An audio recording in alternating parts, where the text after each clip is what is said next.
Mechanic Resurrection is directed by Dennis Gansel and brings back Jason Statham as Archer Bishop, a super assassin who has gone into retirement after faking his death at the end of The Mechanic in 2011.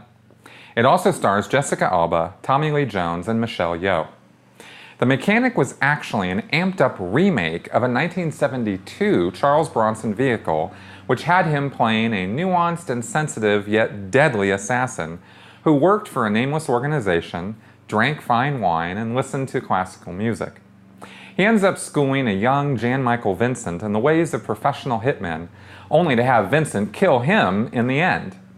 Of course, Bronson is nobody's fool, and he ends up taking out Vincent from beyond the grave in what was admittedly a pretty good plot twist in the last scene.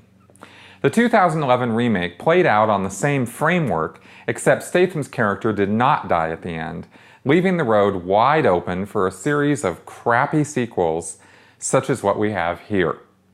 Jason Statham is an action star I've enjoyed watching in a number of movies, most especially before he was an over-the-top action star, such as in Lock, Stock and Two Smoking Barrels, Snatch, and The Italian Job.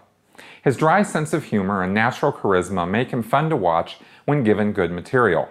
Unfortunately, it looks like he's struggling to find anything like original these days, and so is rehashing old crappy material such as The Mechanic, which definitely did not need to be resurrected. It starts with a beautiful woman and her band of goons for hire having tracked down Bishop, who's been hiding out in Rio, I guess so he could finally see the Olympics live. She lamely attempts to blackmail him into coming out of retirement, and he of course refuses, and chaos ensues. She and her thugs try to kill Bishop, but he gets away by jumping from the restaurant balcony onto a sky trolley and then onto a hang glider. He then destroys all traces of his new life, gets away to an island paradise run by his old friend Michelle Yeoh, and starts to track down where this woman and her goon squad came from with his laptop supercomputer, which apparently has access to every criminal database in the world. In a shocking development, somehow the bad guys track him down again within just a day.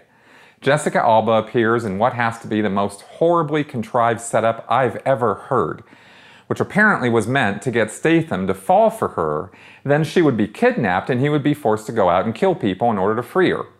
It's beyond ridiculous, but of course he figures all this out within minutes of meeting her. This being an awful movie, despite the fact that Statham figures all this out, he then proceeds to fall in love with her, she gets kidnapped, and he's forced to kill people to get her back. Along the way, we learn that the bad guy, Crane, is actually someone Statham worked with in the past who is doing all this bizarre setup as payback to get Statham for getting away from some job gone wrong they were both doing years before. Now, Crane not only wants to kill Statham, but first demands that he kill 3 impossible-to-get-to targets. Turns out these 3 baddies are Crane's competition for top place in the International Worst People in the World contest. So Crane figures that if Statham takes them out, he'll be top dog. All of this convoluted nonsense, of course, is just an excuse to put Jason Statham into perilous situations which require him to either shoot or beat the crap out of bad people, conveniently forgetting along the way that he himself is a guy who used to kill people for money, and is about as far from a heroic figure as you can get.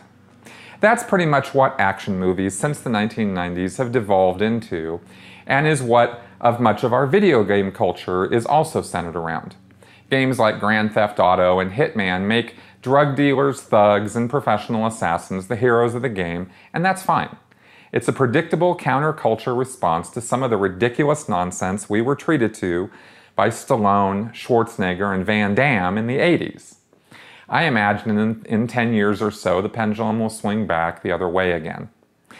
Of course, because we are expected to cheer for the bad guy hero, most of the violence is also justified by the fact that the people the hero is taking out are so much worse. In Mechanic Resurrection, the 3 people Statham is tasked with killing by Crane are all such awful people, you'd cheer Hitler if he took them out.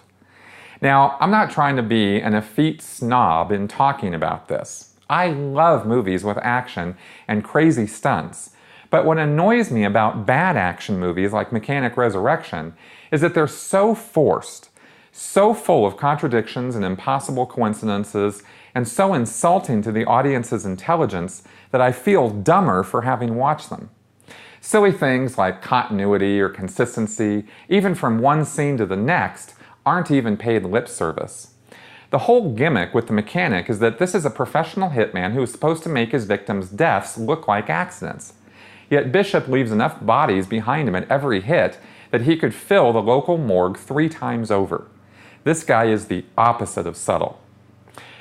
Michelle Yeoh must have done this just for a payday because there's no other reason imaginable for what she's doing here, uttering insanely horrible dialogue like, "Those who have been hurt the most often have the greatest ability to heal," as though this is significant wisdom. Tommy Lee Jones also shows up for his payday, but is almost unrecognizable as the third baddie Statham is supposed to kill. Because I don't even care about spoilers with something this god-awfully horrible mess, I have no problem telling you that he ends up being an international arms dealer with a heart of gold who helps Statham take out Crane and survive to meet back up with Jessica Alba at the end. So I'm sure it's no surprise that I'm giving this movie a rating of total suckage. But actually, I'm probably being way too hard on this stinker. Movies like Mechanic Resurrection do have 2 great purposes. 1, they make great video game tie-ins because that's all they really are to begin with. And 2, they're great for Mystery Science Theater 3000 DVD parties where everyone watching can cheer and jeer and play a drinking game for every time the hero kicks or stabs someone or just glares at them. With movies like this, you'll be wasted in the first half hour. If you're looking for a good time this weekend, avoid this turkey. Trust me, you'll have a better time watching the grass grow on your front lawn. Thank you for watching.